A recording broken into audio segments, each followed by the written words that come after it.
Good morning मंडळी, कशा आहात? राधे राधे, हरे कृष्णा. चला तर मंडळी, मी आज एक वेगळी आगळी अशी मस्त किचन टिप्स आज तुम्हाला सांगणार आहे. ती म्हणजे जर आपल्याला आपल्या घरामध्ये जर खूप प्रमाणात मिरच्या साठल्या असतील तर त्या मिरच्यांचं काय करायचं.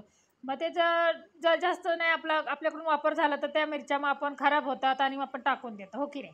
मग आपल्याला त्यासाठी काय करायचं असं, त्या जास्त दिवस टिकाव्यात म्हणून आपल्याला त्याची देठं काढून ते एका मोठ्या डब्यामध्ये स्टोअर करून ठेवायचे असतात. तर हे आता मी कसं मला सुचलं, तर मी गावी गेले होते तर आईने माझ्यासाठी खूप मिरच्या आणल्या होत्या. तर माझ्याकडे आता घरी पण ऑलरेडी खूप होत्या.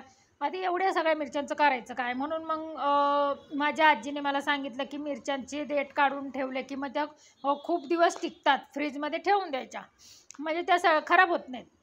म्हणून मग मी आता ह्या सगळ्या मिरच्यांचे देठं काढून एका डब्यामध्ये स्टोअर करून फ्रीजमध्ये ठेवून देणार आहे.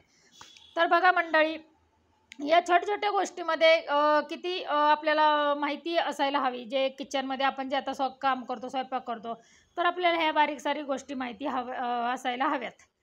तर मग आता ह्या सर्व मिरच्यांची मी देठं काढलेली आहेत आणि मग मी ह्या मिरच्या आता सगळ्या डब्यामध्ये स्टोअर करून ठेवत असं. तर कसा वाटला तुम्हाला आजचा व्लॉग हे मला कमेंट बॉक्समध्ये नक्की सांगा. आणि मंडळी, जर तुम्ही माझ्या चॅनलला सबस्क्राईब केलं नसेल तर प्लीज सबस्क्राईब करा आणि कमेंट करा, लाईक करा, शेअर करा. आणि माझे असेच नवीन व्हिडिओ पाहण्यासाठी माझ्या चॅनलला सबस्क्राईब करा. Tata, bye bye, see you.